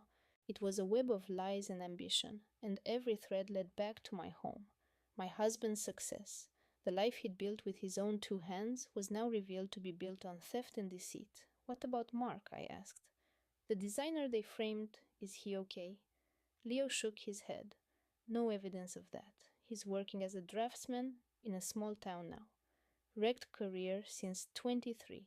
As far as we can tell, he has no idea who truly ruined his life. I walked to the window, staring out at the city lights, at the skyline Julian helped build. He made a deal with the devil to get everything he ever wanted. I almost understand the ambition, but that doesn't excuse what he did. He destroyed a man. He lied to me. He's been protecting his secret for 2 years. What happens now? I asked. Leo turned back to face me, his expression hard. We bring him down tomorrow night, at the dinner table. Julian thinks he's going to celebrate the final permits for his tower, but we're going to be there waiting. We'll have every document printed, every email ready. When Julian makes his toast, we expose him. And Chloe will send a package to the board of directors. Leo stood, stretching his arms. It's a hostile takeover of his life. We let Julian think everything's going according to his perfect plan. He comes home to you, believing he's about to have it all, the tower, the family, but the moment he does, we move in. Clean confession, solid evidence, no room for excuses. Leo looked at me. You're the one who has to face him, Amelia. Are you ready to do this? I thought about Mark Renshaw, whose life was ruined. I thought about the last 2 years of lies. I thought about Chloe sleeping in my husband's bed. I thought about my father, who taught me that integrity was everything, a lesson my husband had clearly forgotten. Yes, I said, I'm ready. Leo nodded. Good. Final phase. We planned the confrontation, every detail, every contingency. We only get one shot at this. We can't afford to let him talk his way out of it. Leo grinned. This is going to be one hell of a dinner. I stood slowly, my legs unsteady. Tomorrow night at our dining table, everything would come to an end. Julian would try to lie, and I would be there to stop him. I just hoped I'd have the strength to see his world burn. The dining room in our penthouse apartment was cold and sterile, lit by a single harsh chandelier. A large mahogany table dominated the center, set for two, each plate and glass placed with perfect cold precision. At the head of the kitchen stood my brother Leo, his expression grim and focused. I sat at the island, my laptop open, projecting a detailed timeline of Julian's lies onto the smart fridge's screen. Leo stood beside me. He looked older in the sharp kitchen light, his face pale, his hands trembling slightly as he gripped a glass of water. This was the man who had uncovered the truth, the man who had spent 2 days digging through digital evidence in secret. And now he was here to help me bring my own husband to justice. Listen up, I said, my voice cutting through the tense silence. We've got one shot at this. If we screw it up, Julian walks away clean. He keeps the tower and his lies continue. That's not happening. Understood. Yes, Leo replied, his voice firm. I pointed to the projected timeline. Our apartment, the heart of his lies. Tonight, at 8 post meridian, Julian Vance will walk through that door. He believes I'm making his favorite meal to celebrate his success. He believes he's won, but what he doesn't know is that we'll be waiting. Detective Miller pointed to the penthouse layout on the screen. Eleanor's transmitter is a brooch on her coat, he explained. We'll have clear audio and a GPS tag. We'll track her every move. She'll also have this. He showed her a delicate charm bracelet. This is your panic signal. Press it, and we're through the doors in 10 seconds flat. An officer spoke up. What if he pats her down? What if he finds the wire? Miller glanced at Eleanor. Plausible deniability. Tell him you're recording for your own lawyers, given the circumstances. He'll believe it. And if he doesn't, I asked, my voice thin. Then you press the charm, Miller said without emotion. We breach immediately, but the goal is a confession. We need Arthur to talk about the embezzlement, about framing Henderson, about his plan for you. The more he admits, the more solid our case is. Miller switched slides, showing the tactical team's positions. Red dots mark their locations across the skyscraper. Alpha team is in the west stairwell. Bravo team on the floor below you. Charlie team is on the roof, with sniper overwatch and surveillance. Delta is in unmarked cars covering the exits. My partner and I will be in the command van a block away. What about me? My brother Ben asked. Miller turned to him. You're with us in the van. You are a civilian. You stay out of the building. No arguments. Understood, Ben muttered, though his jaw was tight. Miller looked back at me. Eleanor, your only job is to get him talking.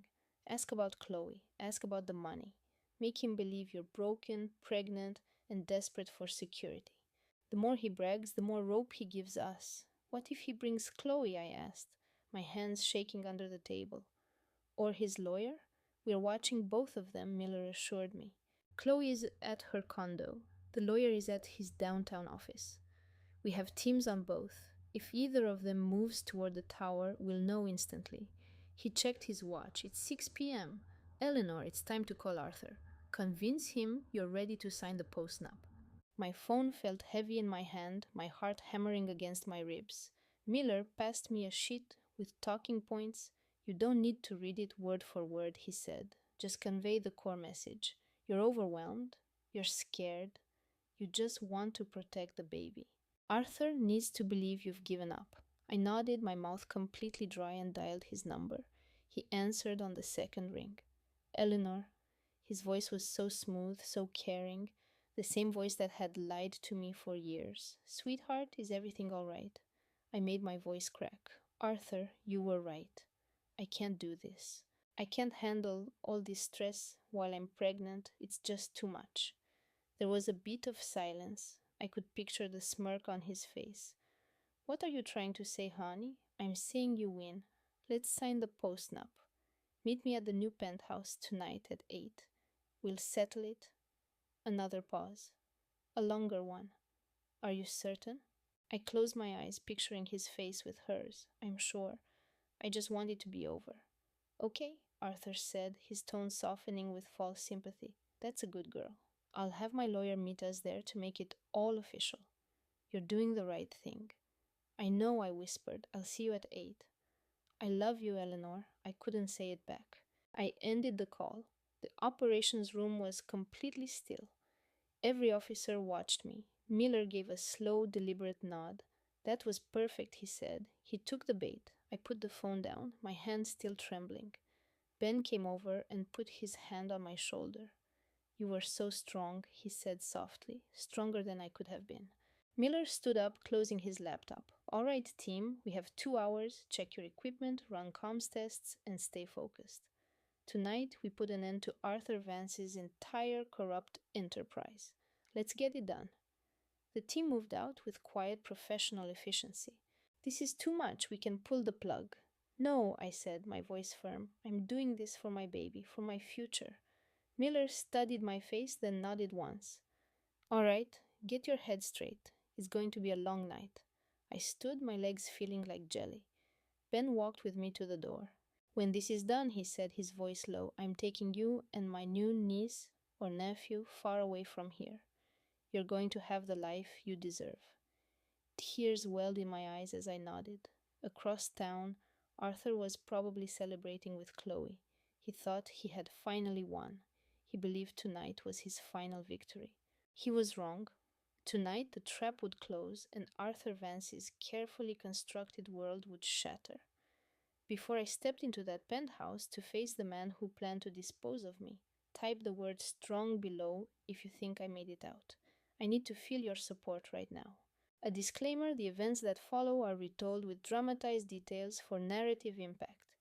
If this story is too intense, please feel free to click away now. I stepped out of the elevator into the penthouse at exactly 8 o'clock. My heart was a drum against my ribs. The brooch on my coat was live, and the panic charm felt cold against my wrist. Outside, a dozen Boston police officers were moving into position. My brother Ben was in the command van with Miller, listening to my every breath. I hit the lights, the empty penthouse filled with a cold glow. Marble floors, glass walls, and the glittering Boston skyline. I stood by the massive fireplace, my arms crossed, trying to appear calm. At 8:05, the elevator chimed. 3 figures emerged. Arthur led the way, looking handsome and triumphant in a tailored suit. Behind him was his lawyer, a man with nervous eyes clutching a briefcase. And then Chloe. She wore a smug, victorious smile. Eleanor, Arthur said warmly, I'm so glad you decided to be reasonable. I said nothing, just watching as they walked toward me. The lawyer placed the briefcase on a marble counter. Post-nuptial agreement, he said curtly. Standard terms. Sign on all 3 marked tabs. He slid the document and a fountain pen across the polished stone. I reached for the pen, my fingers shaking slightly. I looked at the first page, pretending to read. Then I put the pen down. Before I sign, I said, my voice steady, I need to know one thing, Arthur. He frowned slightly. What is it? I met his gaze directly. Why did you have to frame the Henderson group?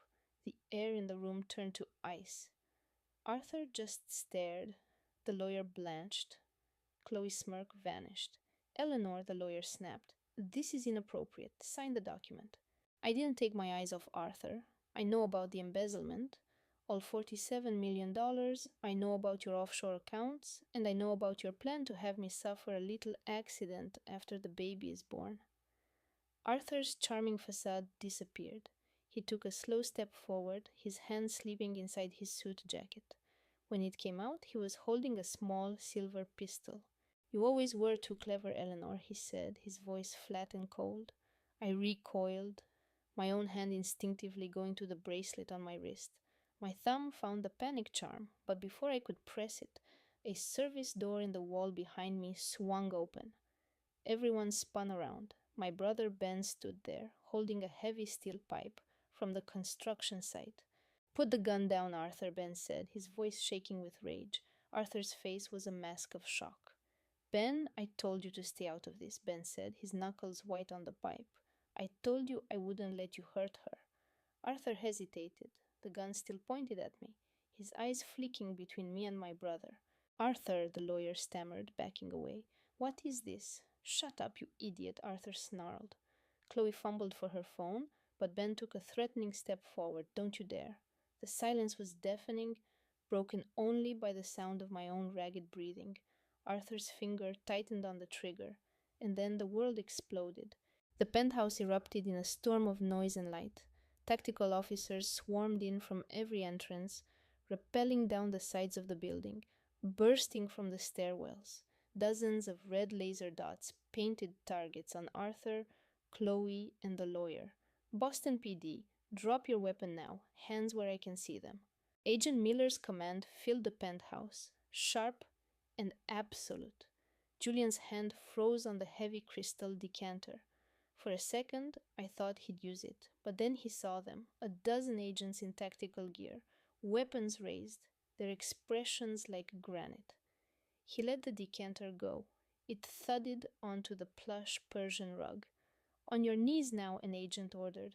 Julian crumpled to his knees, his face a mask of fury and shock. His partner, Leo, collapsed beside him, hands in the air, sobbing openly. Isabel stood perfectly still, her face a cool, indifferent sculpture. 3 agents moved in, expertly cuffing Julian's hands. 2 others secured Leo.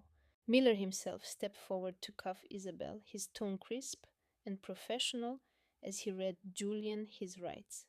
Julian Vance, you're under arrest for conspiracy to commit wire fraud, money laundering, and securities fraud.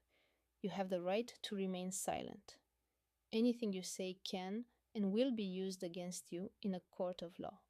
Julian said nothing. He just glared at me, his eyes burning with a cold, accusatory hatred. Leo was blubbering. I didn't want to. He forced me. He said Dubois would ruin me if I didn't help. Save it for the U.S. attorney, one of the agents grunted, pulling him up. Isabel was silent, her expression unreadable as Miller led her to the elevator. My brother Daniel came to my side, his face a mix of worry and relief. You all right? I managed a nod, though my legs felt like they were about to buckle. Daniel put down the heavy fireplace poker he'd grabbed and came closer, his own eyes glistening. It's finished, he whispered. You're safe now. I finally fell against him, my body racked with the sobs I had suppressed for weeks. Daniel held me tightly, keeping me upright. It's finished, he said again. You're safe. Beyond the balcony, I could hear the hum of the elevator descending, taking Julian, Leo, and Isabel away. Miller stood near the doorway, speaking into his radio, coordinating his team. He then walked back over, his eyes on me. Clara, we need to move you somewhere secure. We have another situation. I looked up, wiping my tears. What situation? Leo wants a deal, Miller stated. He's ready to cooperate, but he says there's a kill switch we have to stop. Something that could destroy this entire case. Miller looked at Ira, my brother. Tell us. Daniel nodded, gesturing to Julian's office computer. Follow me. We moved toward the office Julian had always kept locked. Daniel typed a command, revealing a hidden encrypted partition on the server. What is that? Miller asked. Daniel's face was grim, the heart of the scheme. If Dubois realizes we're here, he'll wipe it all clean. We might have 30 minutes before he knows something is wrong. Miller looked from the screen to Daniel. Then we better be quick. Task 14. Secure that server and get Leo's statement on the record. Let's move. We dove into the digital maze, the lines of code closing in around us. And somewhere in that encrypted world, I knew the final damning secrets of Julian's empire were waiting. Julian was cuffed and guided into the back of a black government sedan. His face was a pale blur against the tinted window, his eyes blazing with rage as an agent closed the door. Leo sat in a different vehicle, weeping into his cuffed hands. Isabel was already in a third car, her profile as motionless as a statue. I stood on the penthouse balcony, watching the scene unfold below. Daniel was right beside me, his hand resting on my shoulder. Miller was on his radio, issuing orders about evidence and transport. And then it happened, the digital explosion. A massive alert flashed on an agent's laptop, a data breach confirmation that shot through their network. The shock of it hit me like a physical force, stealing my breath. The firm's entire server network was being wiped clean. Digital debris, corrupted files, and broken encryption rained down through the system. "We're being wiped," an agent yelled, scrambling to disconnect the network. He shielded his laptop as if from a blast. Agents rushed to their terminals. Miller crouched behind a marble countertop, his face illuminated by his tablet. His second in command stumbled back from a monitor, his eyes wide with disbelief. The cascade of deletion alerts echoed through the penthouse, a deafening digital roar. When it ceased, only the hum of the air conditioning and the ringing in my ears remained.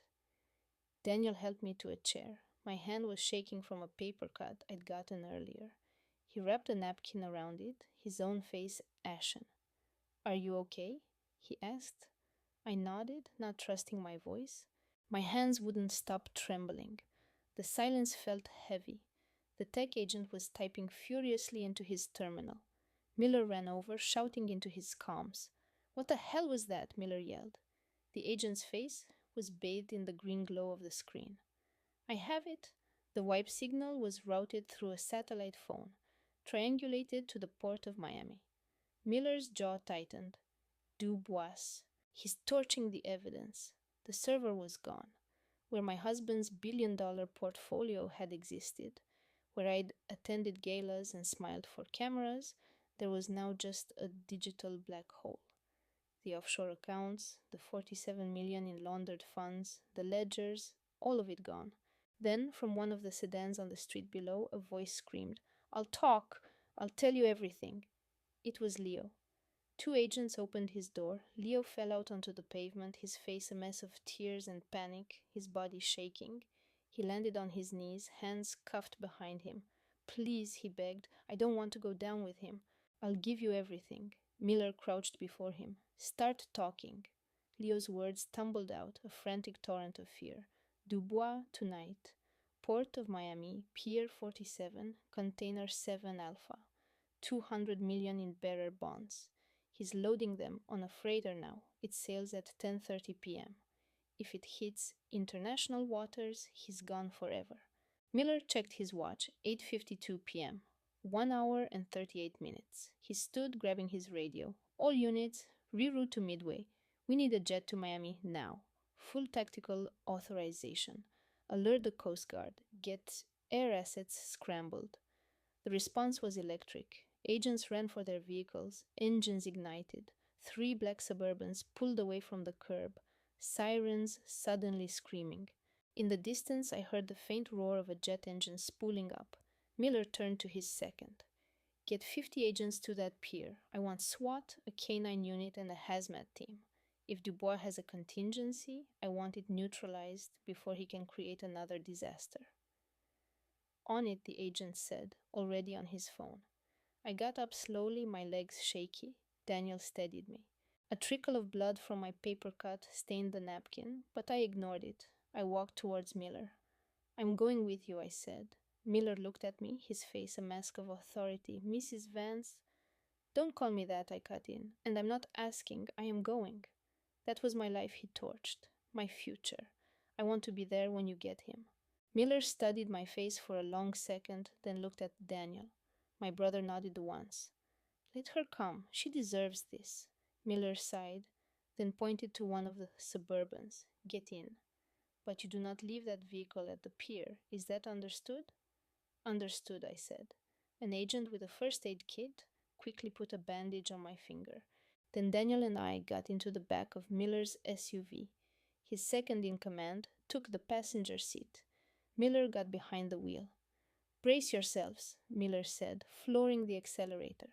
The SUV leaped forward, tires squealing on the asphalt. We raced through the downtown streets, sirens blaring and lights flashing. Behind us, a convoy of federal vehicles followed, black SUVs and unmarked sedans. High above, the navigation lights of a government jet blinked, heading south toward Miami. Miller's radio buzzed. "Coast Guard, Cutter Heron, and Cutter Valiant are en route. ETA 15 minutes. They will establish a perimeter at the harbor entrance." "Copy that," Miller responded. "Do not let any cargo ships leave U.S. waters." I watched the city lights streak by. The penthouse was behind us, a column of betrayal against the night sky. Everything I had worked for, everything I thought I knew, was gone. But Dubois wasn't gone, not yet, and if we didn't catch him in the next 90 minutes, he'd vanish for good. Daniel reached over and took my hand. "We'll get him," he said softly. I nodded, my jaw tight. We have to. Miller's voice filled the cabin. Task 15. Miami Raid. This is for all the marbles. We get Dubois, we seize the bonds, and we shut this network down for good. The SUV sped down the highway, its headlights piercing the night. Up ahead, the lights of the private airfield glowed against the horizon. And somewhere on a dock in Miami, Nikolai Dubois was waiting. 15 black Suburbans rolled into the port of Miami at 9:30 p.m. Their lights were off, the engines a low rumble. We moved like a shadow, a dark procession weaving between stacks of shipping containers that loomed like metal cliffs. The air was thick with the smell of salt and diesel fuel. Far off, giant container cranes stood silhouetted against the clouds, their warning lights like lonely, distant stars. Miller drove at a crawl, his gaze fixed on the road. The tech agent beside him watched a live drone feed on a tablet. I was in the back with Daniel, clutching the armrest, my heart hammering against my ribs. Hangar 12 is the target, Agent Thorne said. I saw the private jet and 2 men beneath its wing. One was my husband, Julian. The other, a notorious trafficker known only as the Dutchman. The Dutchman looked lethal, even from afar. He was flanked by 6 men with assault rifles, standing openly, like they owned the tarmac.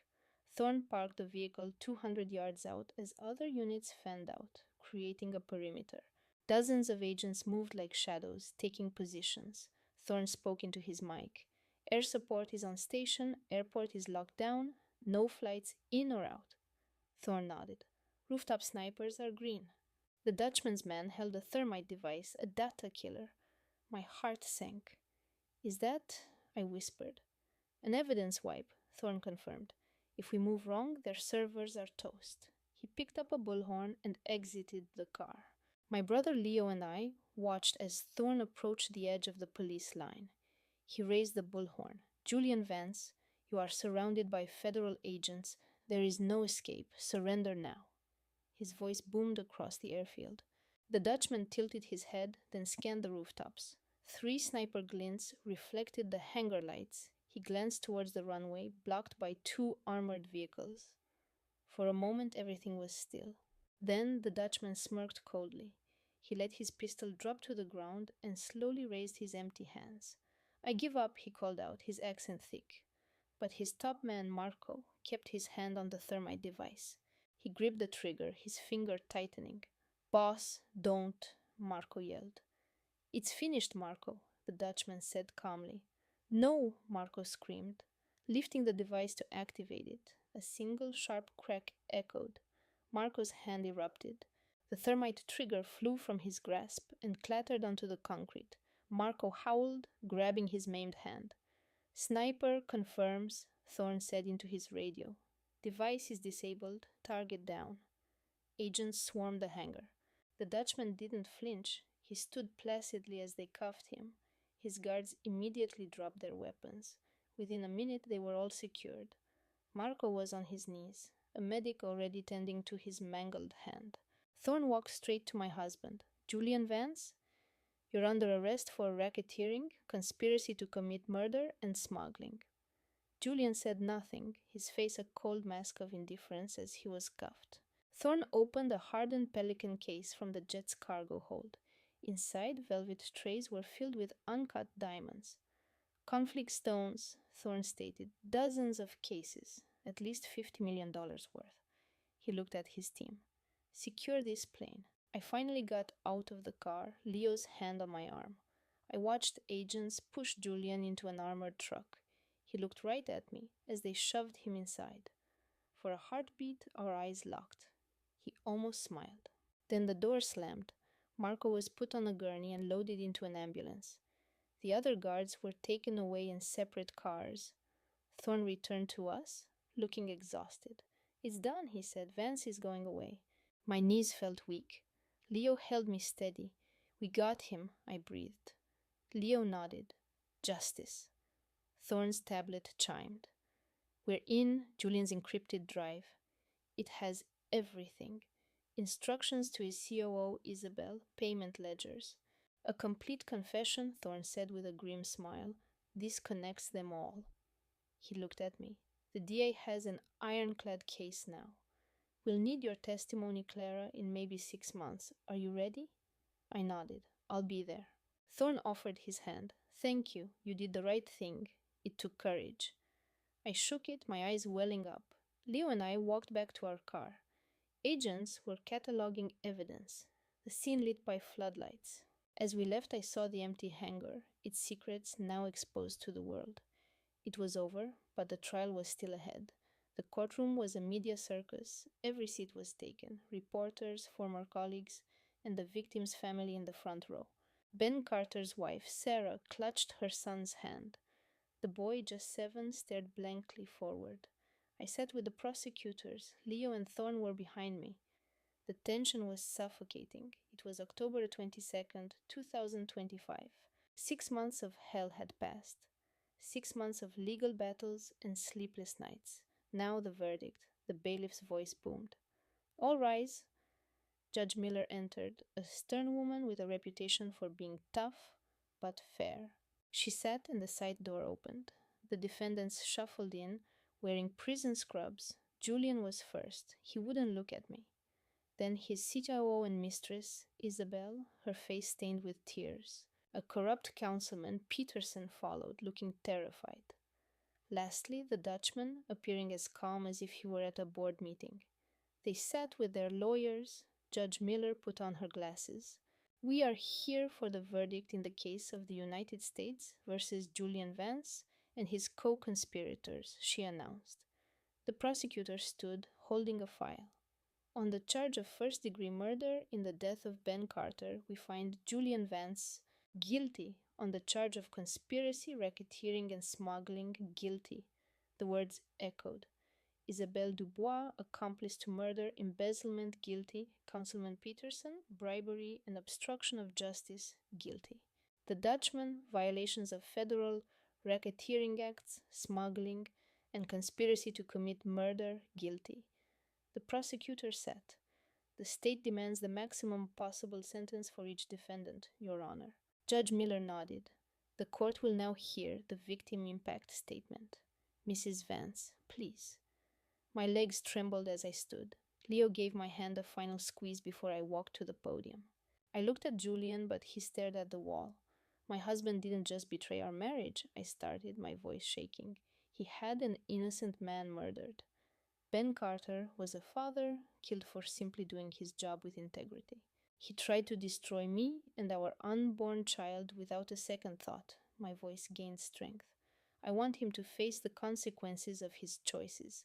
I want him to understand that his money and power could not hide the truth forever. Julian's loyal assistant Elena was crying beside me. He deserved the truth, I thought. His memory deserved peace. My hands shook as I sat next to Ben, my lawyer. The judge leveled a gaze at them. Any final statements before I deliver my judgment? Isabella's lawyer stood up. Your Honor, my client. Sit down, Isabella said, her voice like ice. The lawyer froze, then sat. The judge waited. Marcus didn't speak. Fine, she said, lifting a file. Isabella Vance, your claim against the estate of Julian Croft has been found fraudulent. I hereby invalidate the will you presented. Whispers filled the courtroom. Isabella didn't even blink. Marcus Croft, for your role in this deception, you are disinherited entirely. He collapsed into his hands, his body shaking with silent sobs. Evelyn Croft, because you chose to tell the truth, your share remains. Evelyn shut her eyes, a single tear tracing a path down her cheek.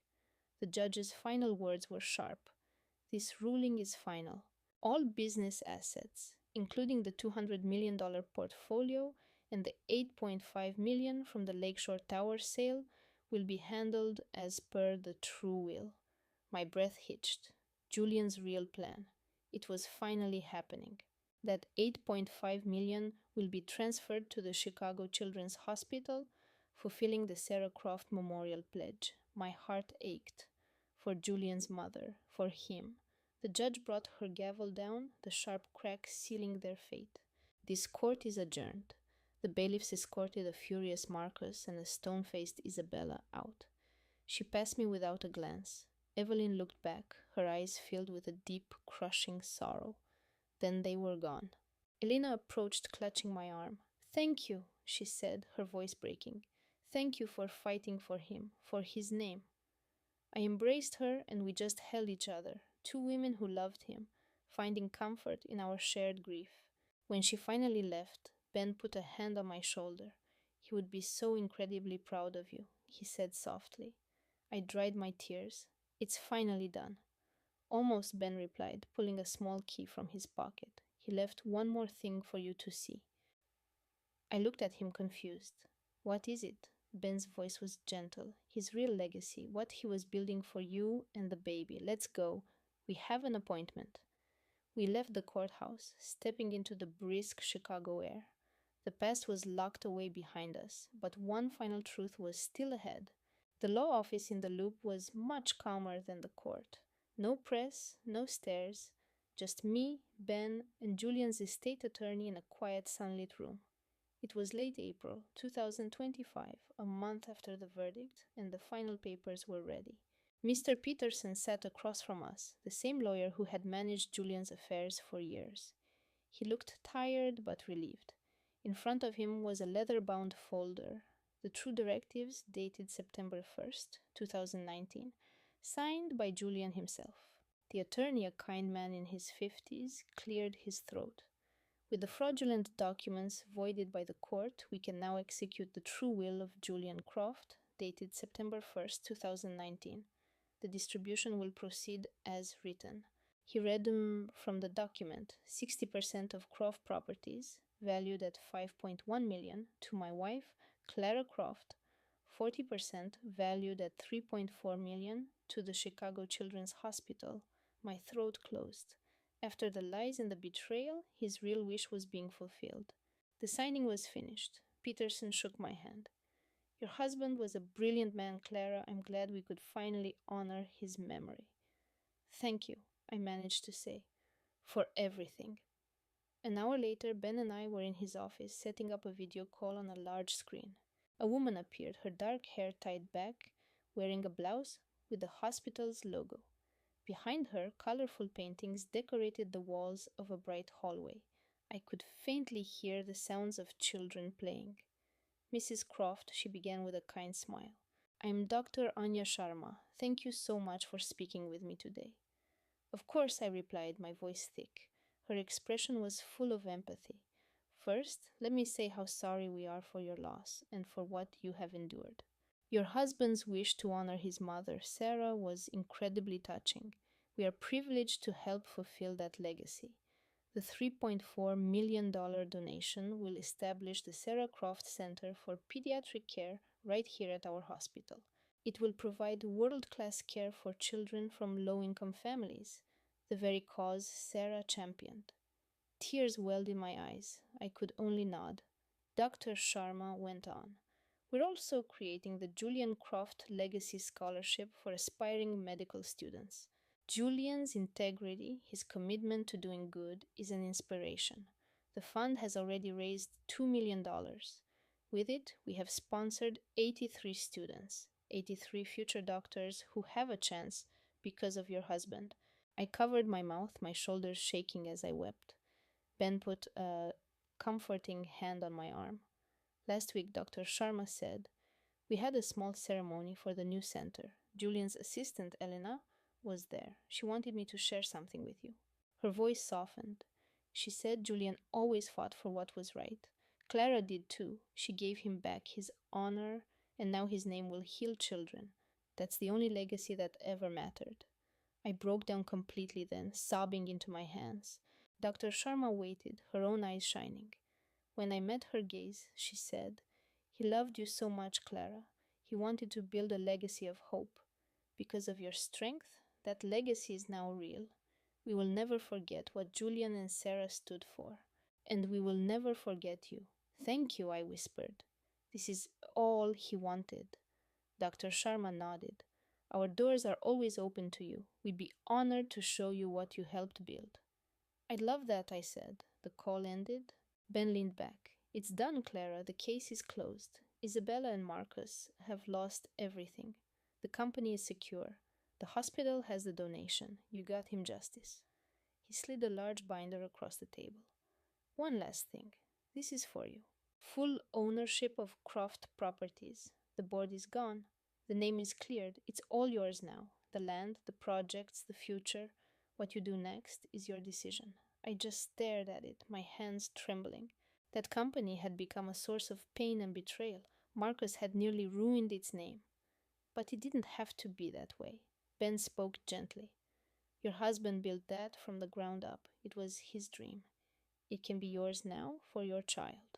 What should I do? I asked. Ben smiled. I think you should make it your own. Build something new, something that honors Julian, honors his mother, and secures your family's future. I opened the binder. Inside were the deeds and plans. It was all mine, and for the first time I saw a clear sky ahead. Okay, I whispered. It's done, I whispered. My brother Leo squeezed my shoulder. You're free, Emilia. We left the lawyer's high rise, stepping into the harsh Chicago wind. Driving along the lake, I watched the gray waves, feeling the city's endless pulse. In my belly, my daughter kicked, a tiny life waiting for her start. I wasn't doing this for Julian or his legacy, but for her and for the woman I needed to become. It was December 24th, 2025. 8 months since the discovery, 8 months since I chose to start over. I stood by my apartment window watching city lights blur to life. This space was my sanctuary, reclaimed from the wreckage of our sterile penthouse. The spare room, once a monument to Julian's ego, was now a soft, warm nursery filled with light and promise. One corner housed the beginnings of a children's library filled with classics my mother had saved.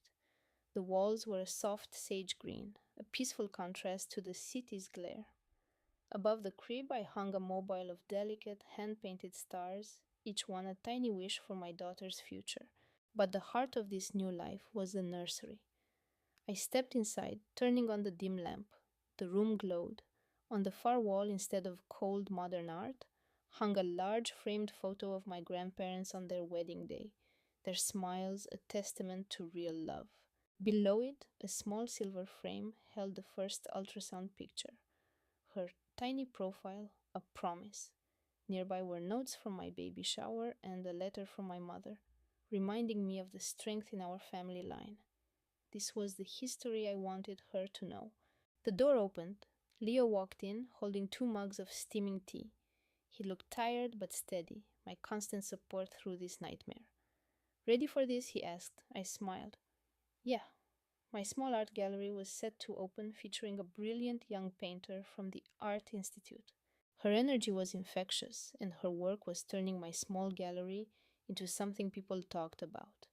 This wasn't Julian's world of cutthroat deals and false fronts. It was something real, built on passion. In the summer, Leo and I had driven up the coast to my parents' home. We'd spent weeks there, walking the beach and sorting through my childhood things. We held a small bonfire on the sand, burning the last of my wedding photos. It was the cleansing I needed. Back in Chicago, I'd filled my balcony with pots of lavender, a living monument to peace. The plants were small, but they would grow. Now Leo and I stood on my small balcony. The air was cold and sharp, smelling of snow. City lights twinkled across the skyline, a galaxy of strangers, a stark and beautiful backdrop to my new life. Leo set the mugs down. He pulled a small box from his pocket. Inside was a silver locket, engraved with a single star. It was the one I'd bought myself the day I learned I was pregnant, hours before I found the hotel receipts. I saved it for you, he said. It deserves a better memory. He helped me fasten it around my neck. The cool metal felt like a shield. I picked up my mug and Leo did the same.